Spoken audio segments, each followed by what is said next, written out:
Furiosa, a Mad Max saga, is in theaters right now, and while it may be one of the best reviewed films of the year, and one that I personally loved, it is not doing so hot at the box office. In fact, it has fallen far below expectations and has grossed just $25.5 million at the time of recording during its opening weekend in North America. If that wasn't bad enough, it also marked the lowest Memorial Day opening since the release of Casper almost 30 years ago. Hey everyone, Ewan for What Culture here, and at this rate, George Miller's post-apocalyptic action movie will be lucky to match its $168 million budget at the global box office, which obviously shouldn't impact your enjoyment of the film or have any bearing on its actual qualities, but given this is the exact kind of movie we want to be seeing more of from Hollywood, it is a huge concern that it's underperformed in the way it has. Blockbusters need to gross around 2.5 times their budget in order to turn a profit, which leaves Furiosa falling brutally short of the $400 million necessary to do just that. All in all, Furiosa is set to be a historic flop, and a depressing one at that, considering the actual quality of the film in question. Not that this has been an aberrant story for 2024 though, with multiple big budgeted works so far failing to set audiences alight the same way they did pre-pandemic. So far, the message to Hollywood actually seems to be, give us more 8 movies, as the 2 big success stories of the year so far are Kong x Godzilla: The New Empire and Kingdom of the Planet of the Apes, which is chugging along at a nice-ish pace. Though Miller had already announced plans to make another Mad Max movie called The Wasteland, which would have been another prequel to Fury Road focusing on Tom Hardy's Max, it's tough to picture a reality when Warner Bros. Actually gives it the green light, which it's just so not fair. Fury Road and Furiosa can lay claim to being 2 of the greatest action films of the last 2 decades, and it's a huge shame that general audiences seem not to be jazzed about getting more of it. But mini rant aside, it is worth unpacking why exactly this would-be summer blockbuster has run out of gas so quickly. So let's get into it. Here's why Furiosa bombed. Number 7. It waited too long after Fury Road. Movie studios and filmmakers need to strike while the iron is hot where hits are concerned, and while what I'm about to say is probably going to age all of you irrevocably, it needs to be said. Mad Max Fury Road is 9 years old. That's almost a decade ago, which is a long time. While Fury Road didn't exactly set the box office alight massively either, and we'll get to that, more momentum would have potentially put the sequel on a better footing to box office glory. It didn't get MCU numbers, but Fury Road was one of the best reviewed films of 2015, and the positive word of mouth could have led into a higher gross for Furiosa 2 or 3 years down the line. Now, there are of course caveats with this line of thinking. For one, we don't know if doing that would have given us the same amazing film that Furiosa is, with Anya Taylor-Joy and Chris Hemsworth in the perfect moments to deliver the performances that they end up giving in the movie. Second, George Miller's lawsuit against Warner Bros. For unpaid Fury Road earnings left Furiosa in legal limbo for 4 years. And then there was a pandemic to contend with too. In short, time was never with the film from the beginning of its production. It's also worth mentioning too that by this point, Fury Road's cultural cachet has faded just a little bit. And as so many belated follow-ups have proven over the years, if you leave people waiting long enough, it doesn't really matter how great the original movie is. While a Fury Road prequel would have admittedly been a tricky sell at any point in time, it ideally should have been made less than 5 years later. Number 6. The cast aren't box office draws. Yet. Even accepting that few actors are box office draws in and of themselves these days, outside of Tom Cruise and Leonardo DiCaprio, Furiosa absolutely suffered from a lack of star wattage, a feature of the post-MCU box office that is continuing to bite Hollywood's behind while laying bare studios' inabilities to turn actors into pop cultural behemoths. Anya Taylor-Joy is certainly a popular star, and also easily one of the most talented leading performers working today. However, she's yet to play the lead role in a single live-action film that's grossed over $300 million worldwide.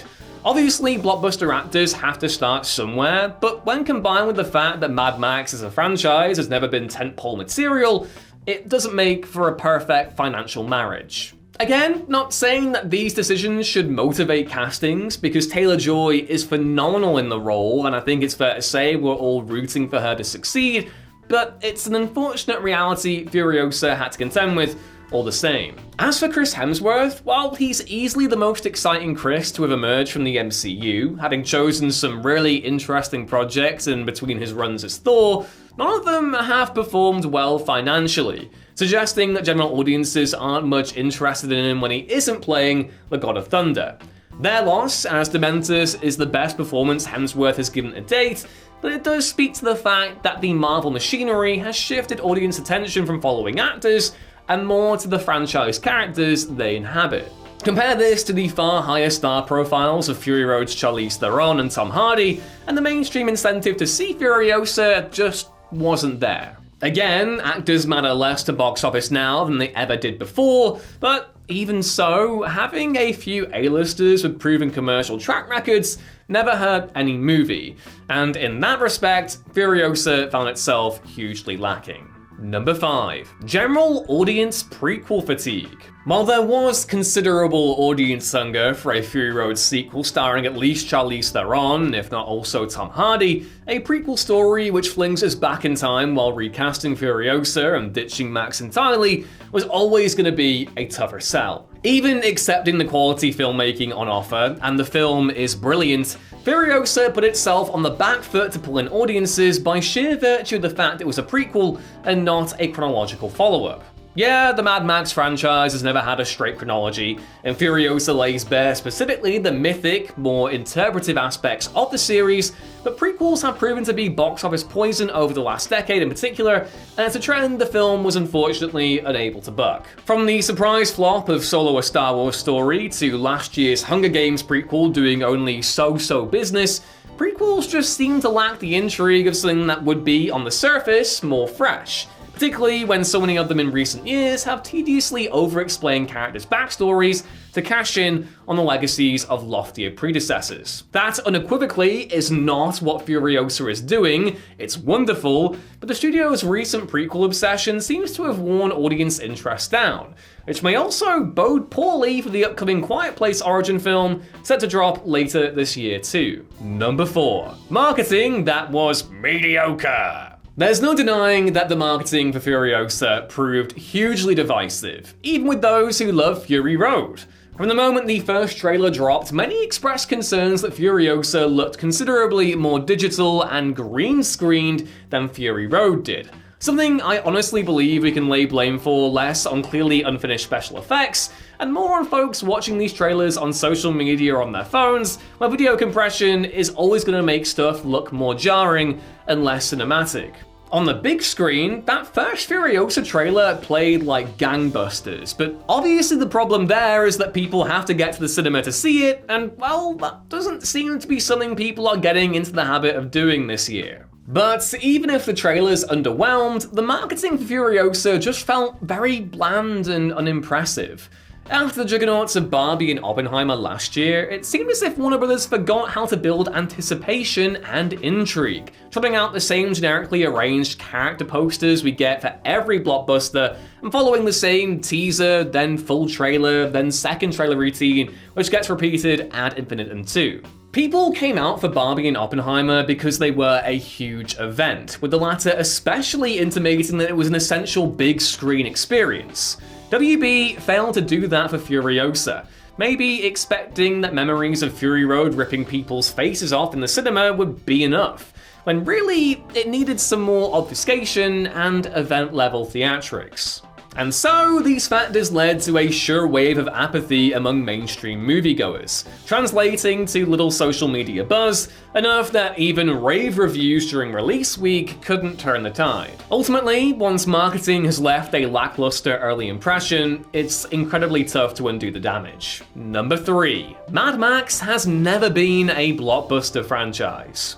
As popular as Fury Road proved to be with movie lovers and industry voices, Mad Max has never really had the deep audience penetration of other action franchises at the global box office. Yeah, there have been moderate successes, but Max has never come close to a level of box office gross as something like Die Hard, Predator, or more recently, the John Wick series. While we may love the series for the unhinged quirkiness of its world and characters, those same elements may make it immediately unappealing to vast swaths of the movie-going mainstream, ensuring that, as an IP, it lacks the same cultural cachet of other long-running series. It's worth noting as well that Furiosa also ended up nabbing an underwhelming B+ cinema score with audiences, the very same score that was given to Fury Road. To quote Kent Brockman in the Simpsons episode Bart's Comet, "I've said it before and I'll say it again.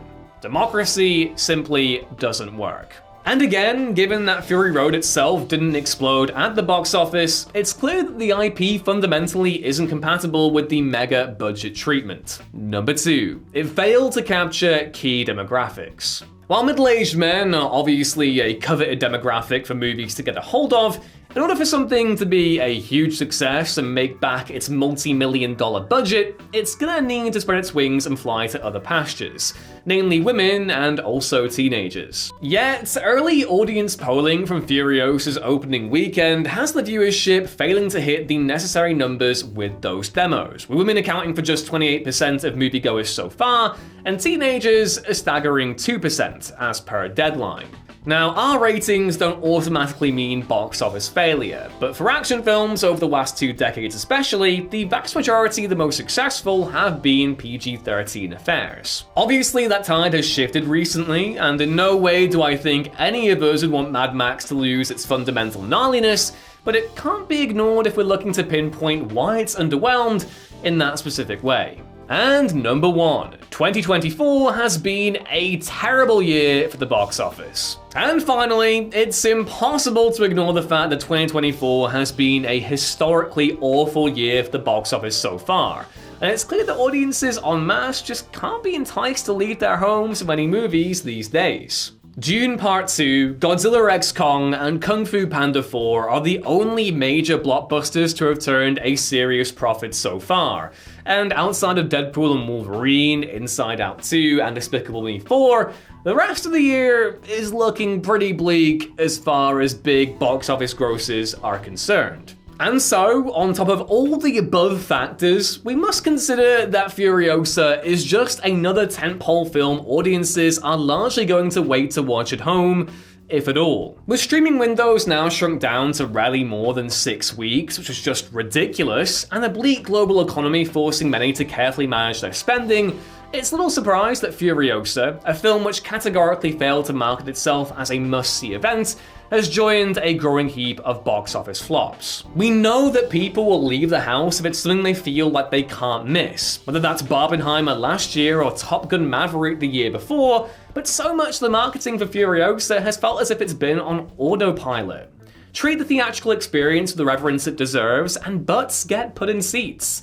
The usual combo of trailers, posters, and media events just isn't enough anymore. Not when you're competing with a pocket-sized, attention-ruining doom box that delivers instant gratification, or a flagging economic situation. Look, it's never fun prophesying doom for the industry. People have been doing it for decades, and it can get pretty boring. But it would be nice for Hollywood to string a few hits together, and for genuinely quality offerings like Furiosa to meet the enthusiastic reception that they deserve. But let me know your thoughts on all of this down in the comments below. Did you go to the cinema over the weekend to watch the likes of The Octoboss and Piss Boy and The Organic Mechanic, or did you give it a miss? Once you've done that, drop the video a like and subscribe for more. Otherwise, I've been Ewan, go watch Furiosa right now, and I'll catch you next time. Bye!